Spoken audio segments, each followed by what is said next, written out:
Good evening, everyone, and welcome to our City Council meeting and Housing Authority meeting of May 15th, 2024. Will also be the Housing Successor Agency. I will be filling in for our mayor, who is traveling on mayoral duties. I'd like to ask that the clerk read, call the roll. We're going to actually have the city attorney provide a closed session readout. Good evening. The council met in closed session tonight with the city attorney's office to conference on a piece of existing litigation. For the record, it's Darcy Hara versus City of Roseville, Placer County Superior Court, case number SCV 0049317. In closed session, staff gave the council a report and received direction, and there's no reportable action from that meeting. The closed session adjourned at 5:55 p.m. Thank you. Thank you. I'd like to ask our Assistant Fire Chief, Ryan Harrigan, if he would lead us in the Pledge of Allegiance.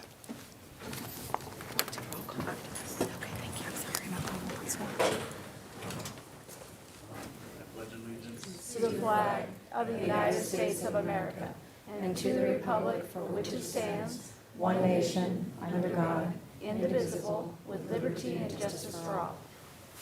Thank you. I'd like to ask our clerk to please call the roll. Thank you. We'll start our roll call with Vice Mayor Bernasconi. Here. Councilmember Alvord. Here. Councilmember Rakucci. Here. And the record will reflect that both Councilmember Mendoza and the Mayor Haldeshelt are excused from tonight's meeting. Thank you. Would you like to share the meeting procedures for this evening? Thank you. Good evening, everyone, and welcome to the City of Roseville. Agendas are available at the end of the staff table to your right or online on the city's website. All comments from the public should be directed to the City Council and not to anyone in the public or any staff member. All speakers must speak from the podium as this meeting is being recorded. For comments on non-agenda items, members of the public may address the City Council regarding any item that is not listed on tonight's agenda, and as long as it is within the subject matter jurisdiction of our City Council. Public comments on non-agenda items are limited to 3 minutes per speaker. The collective initial period for public comment section is 25 minutes. Any speaker that did not have the opportunity to speak during the first segment will have an opportunity at the end of the meeting prior to City Council comments to express their comments to the City Council. The Brown Act does prohibit our City Council from taking action, debating, or discussing any item that is not listed on the agenda. For comments that are listed on our agenda, speakers will have 5 minutes to provide input and should be relevant to the item appearing on the agenda. Time will be monitored tonight, and once the red light begins to blink at the podium, we request that the speaker please conclude their comments. And lastly, if addressing the City Council tonight, please consider stating your name for the record. With that, thank you for your civic participation, and welcome to the City of Roseville. Thank you. We have one presentation this evening. It's a proclamation for National Police Memorial Day, May 15th. That's today, and I'd like to ask Captain Josh Simon if he'd meet me at the podium.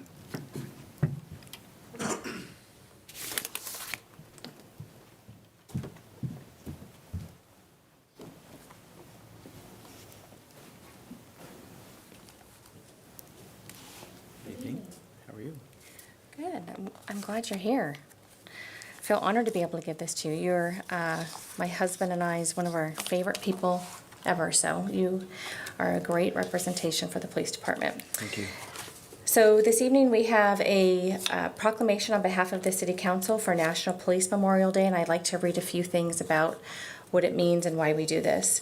In 1962, President Kennedy proclaimed May 15th as National Peace Officers Memorial Day, and the calendar week in which May 15th falls was established as National Police Week, which pays special recognition to these law enforcement officers who have lost their lives in the line of duty for the safety and protection of others. There are approximately 800,000 law enforcement officers serving in communities across the United States, including 152 dedicated members of the Roseville Police Department. Since the first recorded death in 1786, more than 23,000 law enforcement officers in the United States have made the ultimate sacrifice and have been killed in the line of duty. The names of these dedicated public servants are engraved on the walls of the National Law Enforcement Officers Memorial in Washington, D.C. New names of our fallen officers are added each spring in conjunction with National Police Week. On panel 34 West, row 20 of the National Memorial is carved the name of Roseville Police Officer Mark White, who died in the line of duty on February 10th, 1995. This past week, members of the Roseville Police Department Honor Guard were present in Washington, D.C., with Officer White's family remembering his service to our community. So on behalf of our Mayor, Bruce Haddishout, and the City Council, I'd like to proclaim May 15th as National Police Memorial Day and publicly salute the service of Roseville law enforcement officers and officers in communities across the nation. Thank you very much for your service, and if you'd like to say a few words, you're welcome to do so, and here's a proclamation for Thank you your very team. much. Okay, Okay. thank you. Thank you. I apologize that a little bit of this is repetitive. We didn't compare notes beforehand, but thank you, Vice Mayor Bernasconi, and good evening, members of council. I'm Josh Simon, captain of our Investigative Services Division of the Roseville Police Department. On behalf of the Roseville Police Department, I want to thank you for the acknowledgement of National Police Memorial Day. Today is a day to honor police officers who have been killed in the line of duty. This entire week is called Police Week, and every year during this week, 30,000 to 40,000 people will travel to Washington, D.C. to honor the men and women who were killed in the line of duty. Police Week and National Police Memorial Day is about remembering the fallen and for honoring their courage and sacrifice. The National Law Enforcement Officers Memorial is in Washington, D.C., and unfortunately, numbers are updated a little bit, has over 24,000 names on it. 282 names will be added to the wall this year, and 118 of those names represent the officers who were killed in the line of duty in 2023. And 11 of those 118 were peace officers killed in the state of California. Roseville's own officer, Officer Mark White's name is also on the wall. He was killed in the line of duty in 1995. Members of our police department are there right now, along with Officer White's family, and they're honoring his service and sacrifice. So it's an honor being up in front of you this evening, and on behalf of the men and women of the Roseville Police Department, thank you very much for this proclamation and for your continued support. Thank you. Thank you.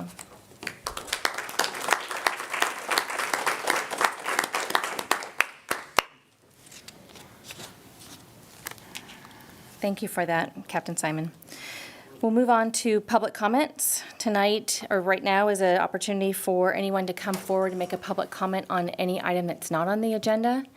Do we have anyone here tonight that would like to make a comment? Okay, I'll close public comment, and we will have one at the end of the meeting, too. We'll move on to the consent calendar, and I'll ask our clerk to announce the procedures for approving the consent calendar. Thank you, Mayor. All matters on the consent calendar are considered routine in nature and will be approved by one motion of the City Council. There will be no discussion on consent calendar items unless a member of the City Council staff or a member of the public requests a specific item be pulled for further discussion. At this time, we did have one request that item 7.8 be pulled at the request of Councilmember Rakucci. There are no other requests unless a member of the public would like to request an item be pulled. Is there anyone here who'd like to request an item be pulled? Okay, seeing none, Mayor, before you tonight, the City Council will consider approving consent calendar items 7.1 through 7.7 and 7.9 through 7.16. At this time, if I could please have a motion to approve. So moved. We have a motion on the floor with a second. We'll start a roll call with Vice Mayor Bernasconi. Yes. Councilmember Albert. Yes. And Councilmember Rakucci. Yes. Thank you. Motion passes. And with that, we'll move on to item 7.8. Members, I pulled this item mainly because I think a lot of people are really interested in what's happening with Fitterman Homestead, and I think this is an exciting opportunity to just tell them kind of where they are. So I'm happy to see it here, and I'm all for it, and I just would like a couple words about it for the community. Thank you, Councilmember Rakucci. Good evening, Vice Mayor Bernasconi, Councilmember Albert. I'm Jill Geller, your Parks, Recreation, and Libraries Director. With me tonight is Tara G., our Park Planning and Development Manager, and we're happy to share some information with you about our plans to develop a vision plan for the Fitterman Homestead. So I'm going to turn it over to Tara to share some information with you. Thank you, Jill. Good evening. This is a 1-acre area within Pistachio Regional Park, which is located off of Panther Drive and Hayden Parkway, right adjacent to the West Park High School. While there have been a number of informal discussions about what the homestead could be, nothing was ever formalized. So the goal of this vision plan is to develop a plan to create a unique recreational and interpretive opportunity at the Fittement Homestead for both the interior spaces as well as the immediate surroundings. And the vision will also honor the historical significance of this property. The homestead is listed with the National Register of Historic Places, and included in the scope of work for this work includes public outreach sessions to help create the vision, cost estimates to identify improvements to assist in seeking grant funding, and other potential funding alternatives. For public outreach, we do plan to engage many stakeholders, which includes, but is not limited to, the Roseville Historic Society, as well as the school districts. The vision plan will become a long-term roadmap to guide future improvements that are tailored to the site for education and special events. That said, this plan would also like to identify what components can be implemented sooner rather than later, such as the outdoor spaces immediately adjacent to the house, especially if it takes time to gather enough funding to renovate the house itself. This is an aerial of the homestead, and the area within the fence outlined in yellow is the area that will be reviewed in more detail through this plan. To add more context, the approved 2018 master plan included the historic homestead area within Pistachio Regional Park. On a different but related note, since the soccer complex and universally accessible playground have been relocated to the Westbrook site, the spaces shown in the blue circles provide us with an opportunity to revisit the use of these spaces. We plan to bring proposed revisions of this master plan to a future council meeting. A request for proposal was issued in September 2023. Approximately 33 consulting firms expressed interest, with 22 obtaining the RFP documents.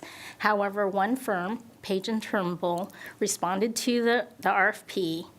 This firm had previously conducted work on the historical home, assisting us in developing a conditions and assessment plan and recommendations to stabilize the main home.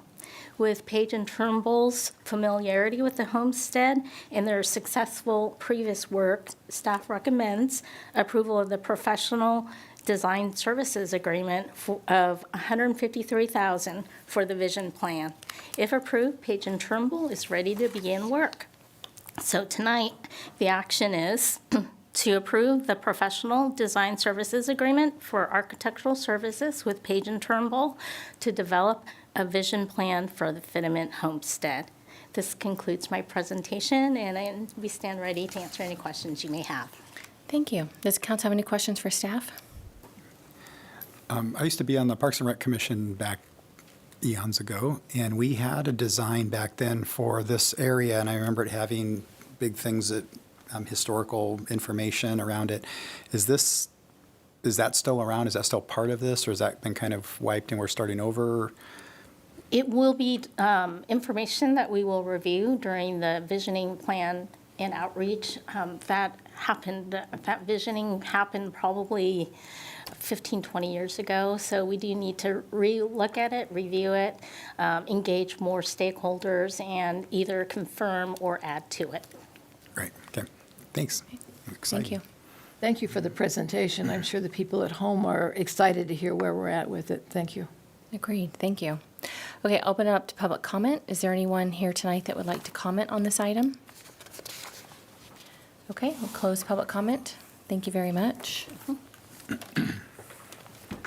With that, we'll start our motion on item 7.8. The City Council will consider adopting resolution number 24-118, approving a professional design services agreement by and between the City of Roseville and Page & Turnbull, Inc., and authorizing the city manager to execute it on behalf of the City of Roseville. With that, may I please have a motion? So moved. Second. Thank you. We have a motion on the floor with a second. We'll start our roll call with Vice Mayor Bernasconi. Yes. Councilmember Alvord. Yes. And Councilmember Rakucci. Yes. Thank you. Motion passes. Okay, thank you. All right, we'll move on to item 8.1. It's council discretionary funds for sober grad night. Thank you, Madam Mayor. The City Council did receive a request by four local high schools, Wood Creek, Oakmont, West Park, and Roseville High School. And the request is to support their Sober Grad Night events for each respective school. Last year, the City Council did authorize an expenditure of $500 donation to each school. We do have representatives here from all four high schools. I'm not sure if they're in the crowd, but we do. We have all four of them here in case you have any questions. Great, thank you. That concludes the presentation. Does council have any deliberations? Do we want to? No, I think this is a good thing that we've always been supportive of, and wanting to have our grads have a good grad party, but make sure that they're sober too. And so I think this is a good thing. And I see we gave $500 a year to each of the schools. I'd be willing to propose $500. Yeah, I agree. Great program. It could save lives, and the kids have a great time. Oh, here's somebody. Okay, someone, yeah, if we have any representative from the school who'd like to share. How you doing? This is Will Mentesh. I'm founder and CEO of California Recovery Center, and I actually was on the phone earlier with one of the representatives from Roseville High School, and so we'd like to present $1,000 that we can split amongst, I guess, our four schools to go ahead and support a robust, sober grad night. Wonderful, so supplemental funds from what the Yeah, council so we'll discretionary take care of funds. that. Awesome, I know you guys do a lot for the schools too, so thank you. Absolutely. Awesome. Thank you. Wow, anyone else want to supplement? Yes, this is pretty good. Okay, does anyone else want to make public comment? I know we do have some representation here. You don't have to say anything, but if you want to, you're welcome to. Okay, I'll close public comment. Sounds like $500 for each school. Yes. Okay. So on item 8.1, the City Council will consider approving the request for a donation in the amount of $500 per school from the council discretionary funds in the these schools are from the Roseville Joint Union High School District. This will be for the Safe and Sober Grad Night events for graduating seniors. With that, may I please have a motion to approve? So moved. Second. Thank you. We have a motion on the floor with a second. We'll start a roll call with Vice Mayor Bernasconi. Yes. Councilmember Albert. Yes. Councilmember Rakucci. Yes. Thank you. Motion passes. Okay, thank you, and thanks, Will.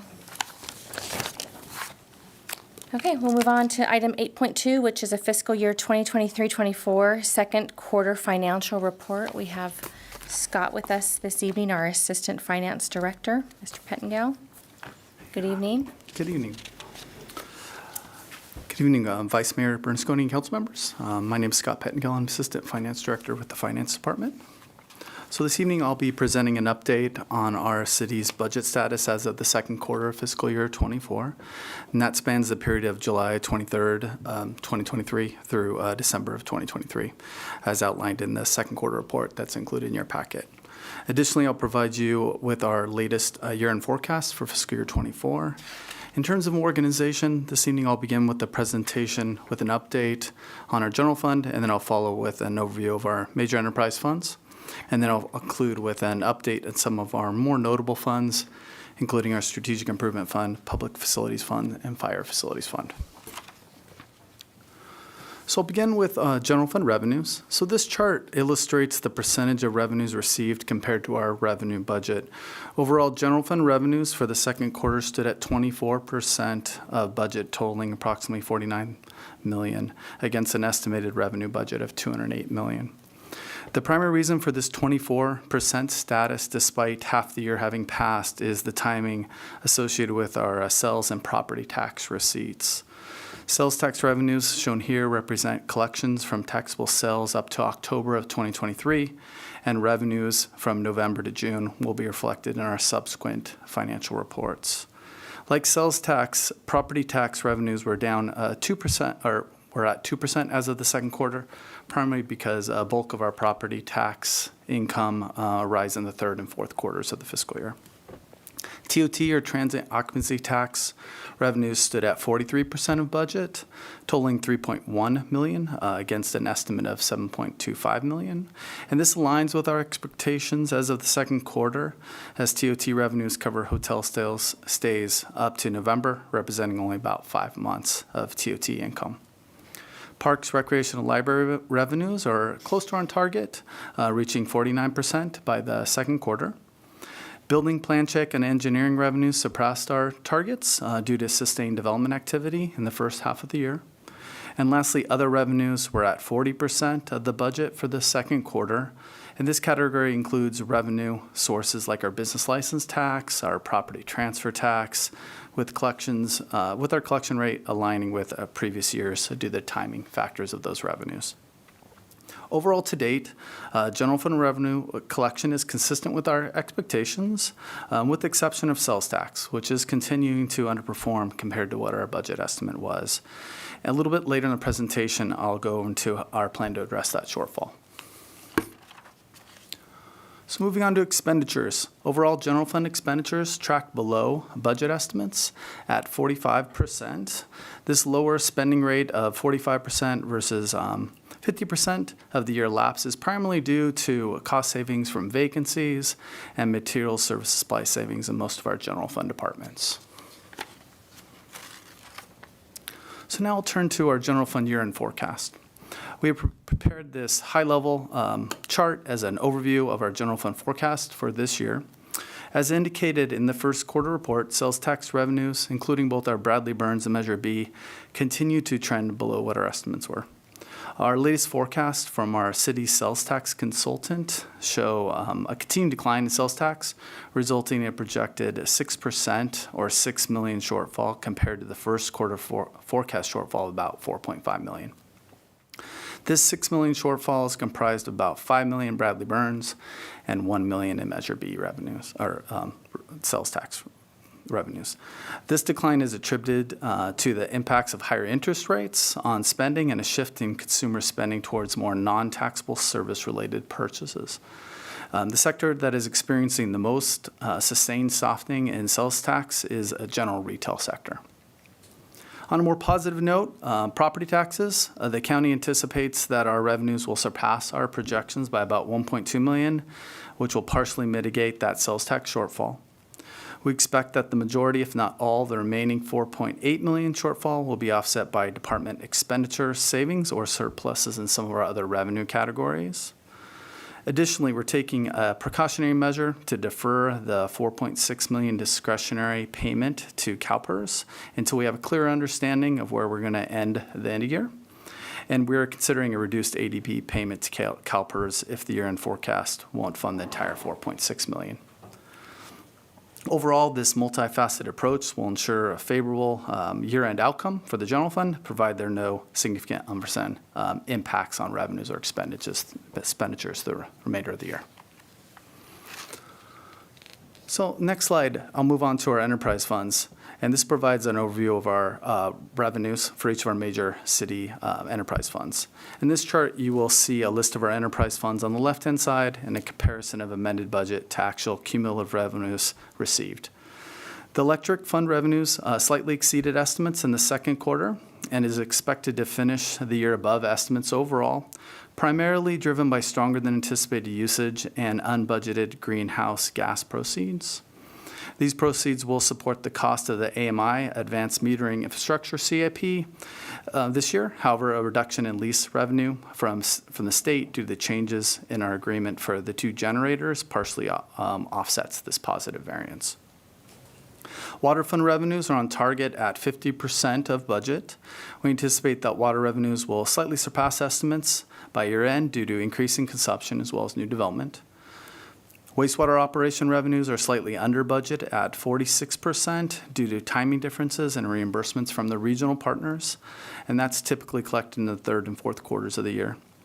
And like the water fund, we anticipate exceeding revenue estimates in this fund due to new development. Waste service revenues are tracking slightly under budget at 47%, primarily due to some timing differences associated with their billing cycles. Waste services revenues are expected to exceed estimates by year end, like the water and wastewater funds. As anticipated, the transit and transportation fund variances are primarily due to the timing associated with their primary revenue streams, with most of the revenues expected by fiscal year end. And lastly, the Youth Development Fund. The revenues were at 39% of budget as of the second quarter. While significant revenues are forecast for the third and fourth quarters, we are anticipating a revenue shortfall in this fund, and therefore staff is taking measures to reduce operating expenditures to offset that shortfall. So now move on to expenditures in our enterprise funds. This next slide provides an overview of the expenditures for each of the funds. And as depicted in this chart, all enterprise funds are trending below budget as of the second quarter, ranging from about 41% to 48% of budget expended. In the electric fund, expenditures are at 48% as of the second quarter. And this variance is primarily driven by a decrease in power supply costs, partially offset by increased repair and maintenance costs. The electric department forecasts that expenditures will end the year within budget. And moving on to our EU funds, or environmental utility funds. The water fund expenditures are tracking below target at 42%, mainly due to water purchase costs, position vacancies, and lower than anticipated material service supply spending. And staff anticipate expenditures will remain under budget for the remainder of the year. Wastewater operation expenditures are also below budget at 43%, and this is primarily due to lower than anticipated professional services and training spending, as well as some vacant positions. And we anticipate that wastewater expenditures will end the year within budget as well. Waste services, they were at 42% of budget, and that's primarily attributed to a reduced fuel cost, position vacancies, and lower than expected material service supply spending. Similar to water and wastewater, we are anticipating that they will remain under budget the remainder of the year. Transit and transportation fund expenditures are lower than anticipated due to vacant positions and timing associated with their material service supply spending, and we anticipate that both of those funds will end the year slightly under budget. And lastly, Youth Development Fund, they were at 42% of budget, primarily due to the measures that they took to reduce operating costs to address that revenue shortfall that I previously discussed.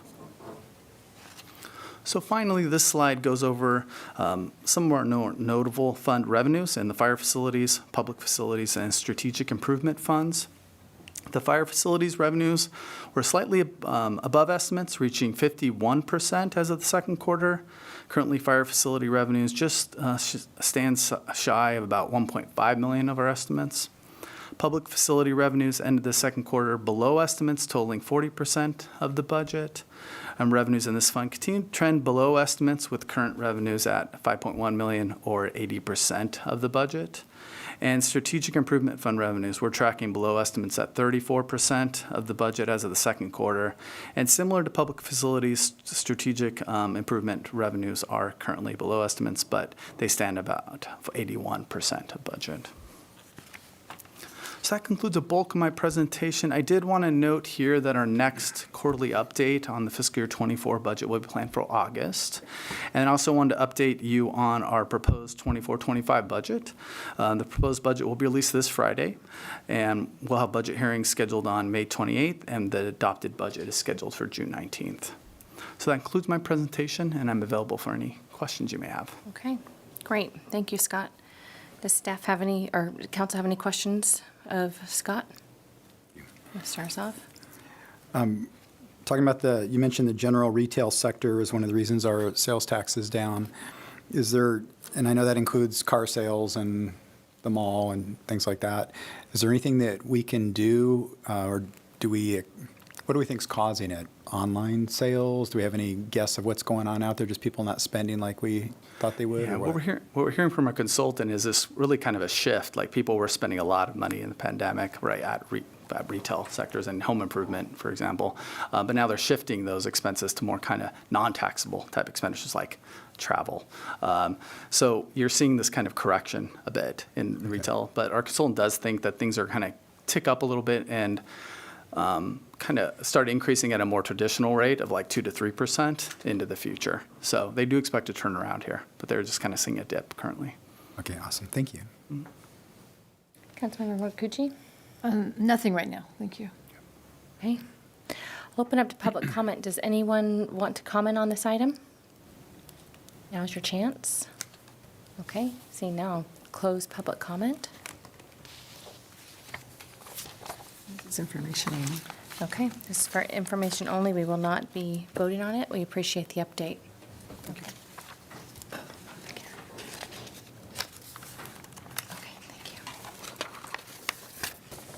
Okay, we'll move on to item 9.1, Housing Authority Administrative Plan Changes.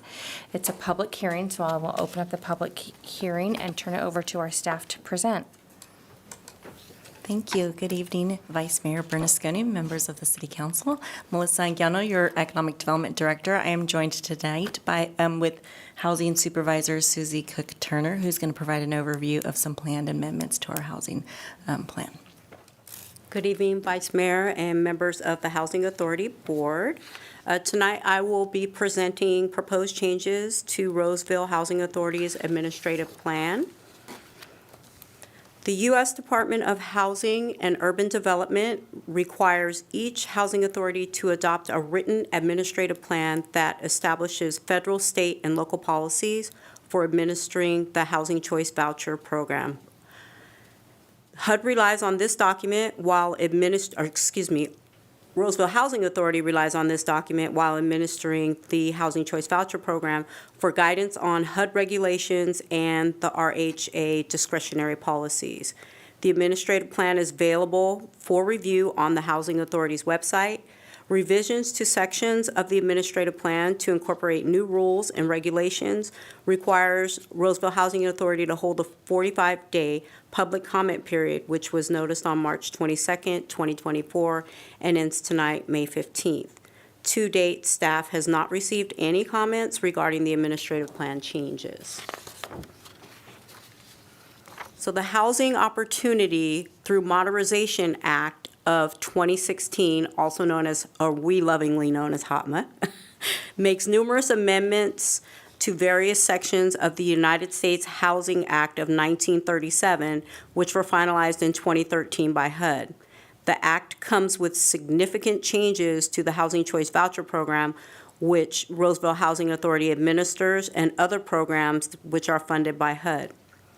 These changes are intended to make the Housing Choice Voucher process of managing caseloads for staff and participation in the program easier and more streamlined. It is also meant for participants to be able to keep more of their income within their households. HUD has placed a deadline for all housing authorities to be HOTMA compliant by January 1st of next year. HUD has also directed all housing authorities to update their administrative plans to include the new HOTMA rules and regulations, hold a public comment period, and then submit the updated plan to HUD. So changes with HOTMA address income reviews and how frequent these reviews are performed and under what circumstances. The changes to income reviews and their frequencies are meant to unburden public housing authority staff by performing less reviews per participant over the course of a year. HOTMA also revises HUD's definition of income and assets.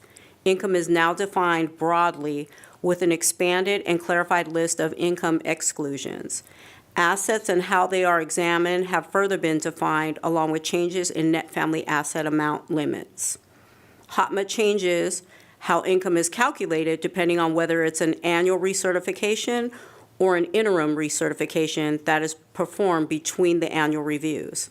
This change will allow Housing Choice Voucher families to keep more of their income to spend within their household, as changes will not be processed if annual income hasn't been increased by 10% or more. So tonight we are recommending that the Housing Authority Board receive public comment on this item and adopt the resolution authorizing the submittal of Roseville Housing Authority's administrative plan to HUD. So this concludes my presentation. I'd be happy to answer any questions that you may have. Okay, thank you so much, Susie. Thanks. Does the council have any questions of staff? And thank you for going over the differences, because when you start saying it was significant, then getting to see what you were talking about. Thank you. Do you have anything? No, we're good. Okay.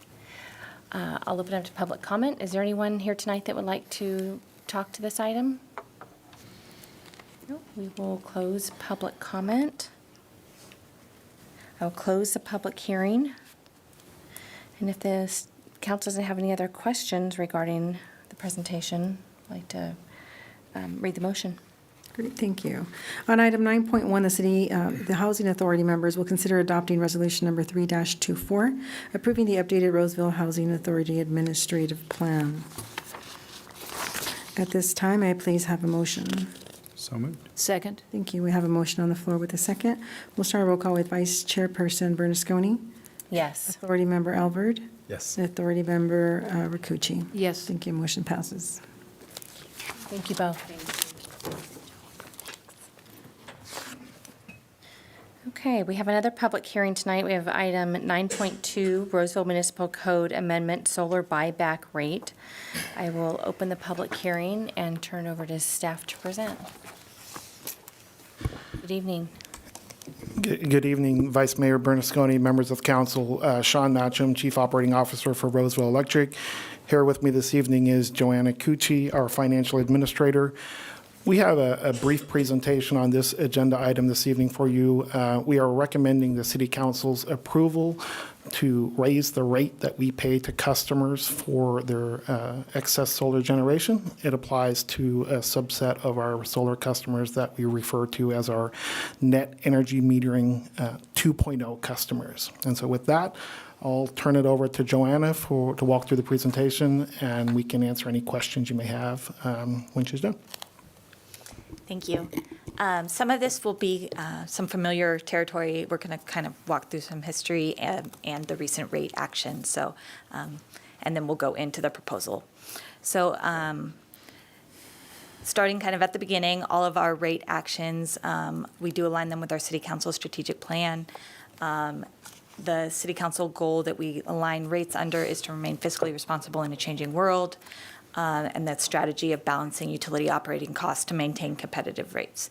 And this action is a step to creating competitive and fair rates for our Roseville Solar 2.0 customers. And then, as always, the electric department mission is to deliver safe, reliable electricity at competitive rates with exceptional service. So in addition to the strategic and policy, we do have a City Council adopted rate policy, and we basically have 4 policies that fall under this. The first is a cost-based policy, is that revenues from customer classes match the cost to serve that customer class. The adequacy policy is that we collect adequate revenues to operate the utility every year, which is a balanced budget. Fair and equitable policy, this goes down to the customer level, that as much as possible, we charge each customer the cost to serve that customer.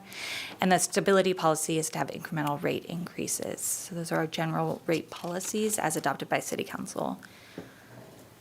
This slide is familiar. This is the slide from our recent rate action, looking at how our utility compares to our neighboring utility. There's nothing new on this slide versus the last time you've seen it, but we do always like to point out that Roseville Electric customers do benefit from having a locally owned utility and currently save about $230 million per year versus what they would pay as a PG&E customer. Looking at this, Roseville Electric customers pay, PG&E customers pay about 50 to 55% more than a Roseville customer, and then with SMUD, it's about even for a residential customer, and our customers do benefit a little in some of the commercial classes. So we are about even with SMUD following the rate actions that were approved at the last meeting, and then we still remain we have a huge competitive advantage against PG&E when it comes down to the numbers. So looking at specifically the solar buyback rate proposal, starting at the beginning, net energy metering was a compensation methodology that was required by state law for rooftop solar generation. It was called NEM, or net energy metering. It required that utilities reimburse these customers at the full retail rate. An electric full retail rate involves a lot of costs that are not electricity. So while we were getting electricity, we were paying more than the cost of electricity to these customers. And this was required by state law, and we did do that. And it was required until the utility reached 5% of system load in installed solar capacity. The challenge with the original structure of NEM 1.0 was that basically, if you did have solar, you were avoiding the costs for distribution systems and other back-end price or costs related to running a utility, and those costs then had to be covered by solar customers, so customers that didn't have solar. And in Roseville, those tend to be people who live in apartments, who rent, and things like that. So it's basically a cost shift that isn't all that equitable when it comes down to the econometrics of it. Roseville Electric did reach its NEM 1.0, so that original pricing program. We reached that capacity in 2018, in October of 2018, and so we did introduce a Roseville Solar 2.0 program that fixed some of that cost shifting. The existing net energy metering customers as of that time, they were grandfathered onto their original rate for a minimum of 10 years, up to 20 years from the installation of their solar system. So this proposal tonight does not impact any customer that is currently on net energy metering 1.0 and installed their solar before October of 2018. So just a quick walkthrough of what Roseville Solar 2.0 metering does. Basically, it is a meter that has two registers. One is running towards the grid and one is running away from the grid, as shown by the very high-tech graphic on the right-hand side of the screen. Some of the energy generated is generated and consumed on site, so that energy the grid never sees. For energy sold by the customer back to the grid, we do pay for that energy at a buyback rate. And then energy that we deliver to a customer is charged using the standard retail rate. So that's the way this metering functions.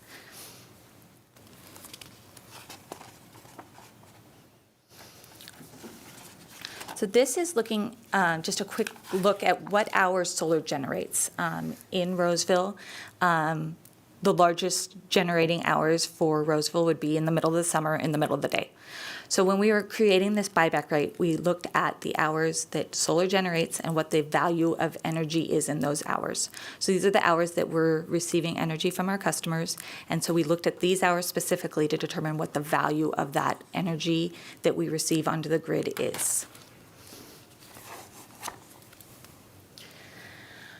So when we originally adopted Roseville Solar 2.0, it was based on the cost of wholesale energy plus the avoided cost of system capacity, renewable energy, transmission, and line losses. And as I mentioned, this was implemented in October of 2018. And it did provide fairness and equity in the utility cost. By implementing this solar buyback rate, we got rid of the cost shift that we were seeing with the original NEM 1.0 program. As of right now, and as adopted in 2018, the buyback rate was 5.98 cents per kilowatt hour for energy that was shifted to the grid by a Roseville Solar 2.0 customer.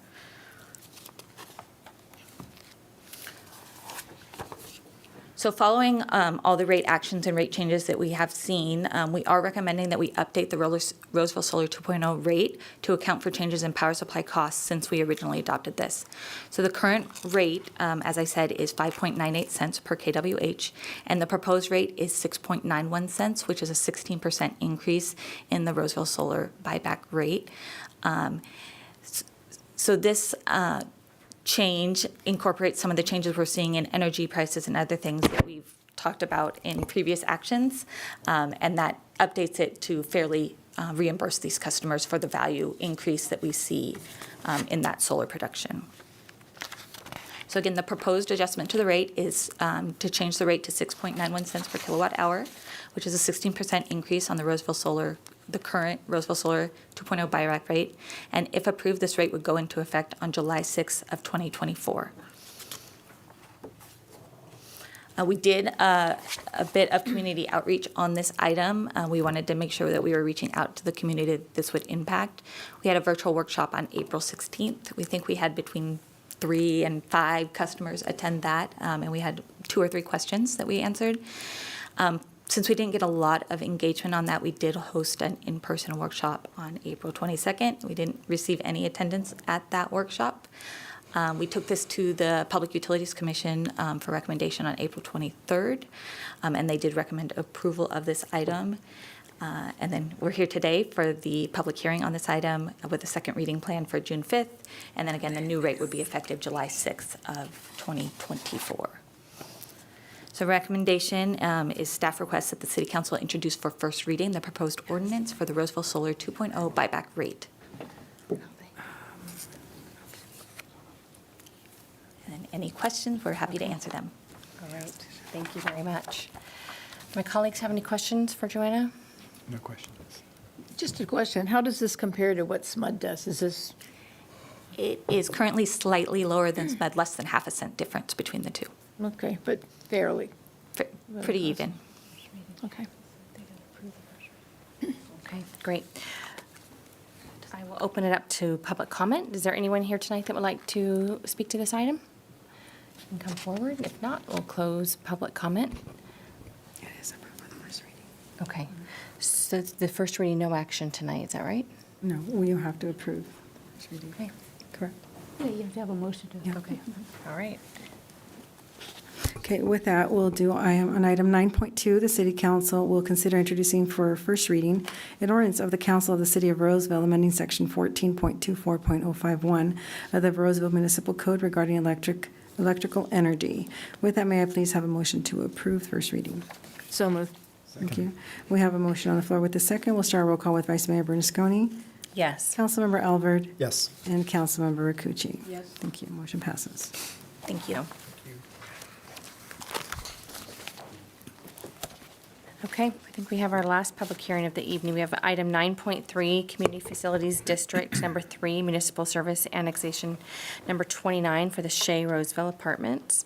I'll open the public hearing, and Scott will be here again for the presentation. Good evening again, Vice Mayor Bernasconi, council members. Scott Pettengill, Assistant Finance Director.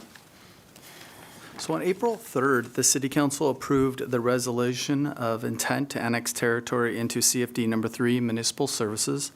The annexation into CFD 3 is a development agreement requirement to fund municipal services so that new development pays for itself. Tonight is the public hearing, which is the final step. At build-out, there are 356 units, 4 high-density residential market rate, and 352 high-density residential affordable units. The estimated maximum tax, assuming full build-out using fiscal year '24 rates for annexation number 29, is $27,808. CFD number 3 was established to provide police and fire protection services as well as library services and open space. The maximum tax rates for the annexation into CFD 3 are part of the development agreement and were established so that the fiscal impact of the development to the general fund would be neutral to the city. On this next slide, we show a map of the area being annexed into CFD 3.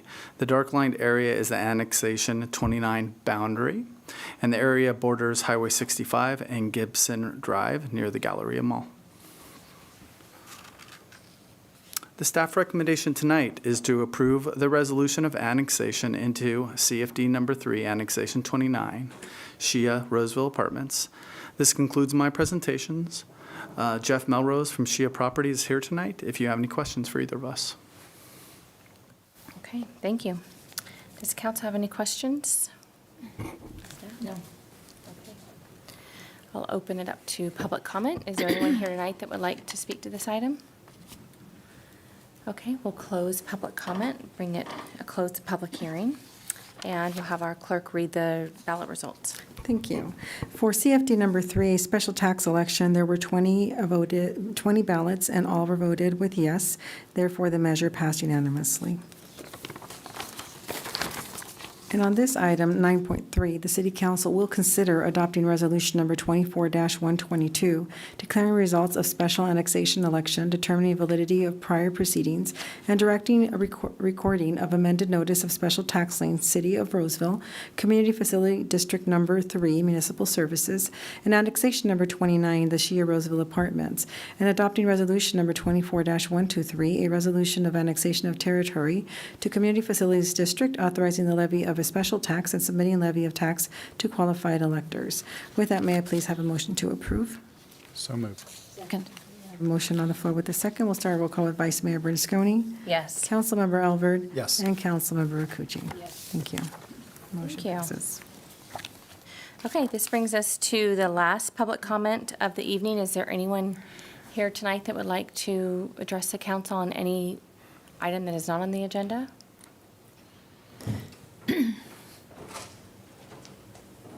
Okay, seeing none, we will close public comment and ask council colleagues have any comments they'd like to make. Want to start with you, Holly? Just a couple. Since the last meeting that we've had, we had a city-county dinner and meeting in Auburn. That was the next hosted city, and that was really good. It's an opportunity to see other officials from the different cities in our county and see kind of what's going on in their area.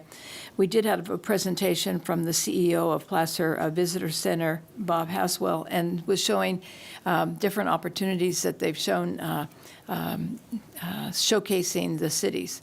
And that was quite interesting. A lot of things that we've been doing when the cities have been first or second in healthcare or bicycling or a lot of different things.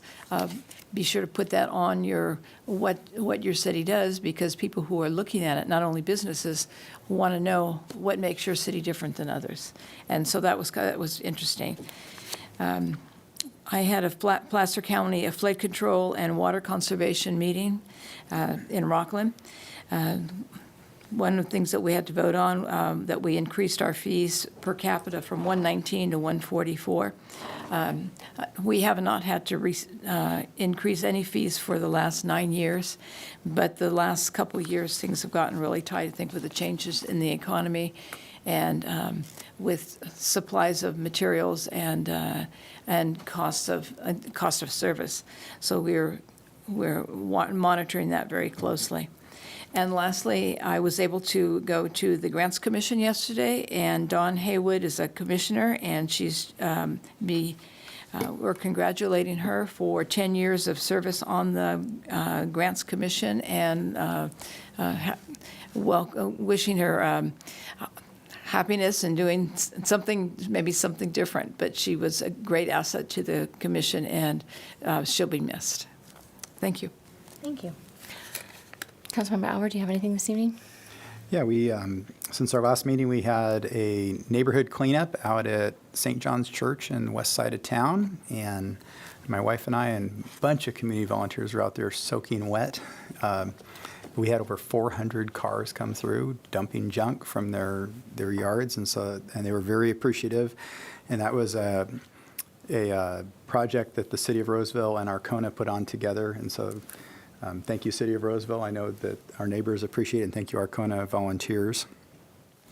I didn't get to attend the dinner that night because we had a Watma landfill board meeting, nothing special coming out of the board meeting.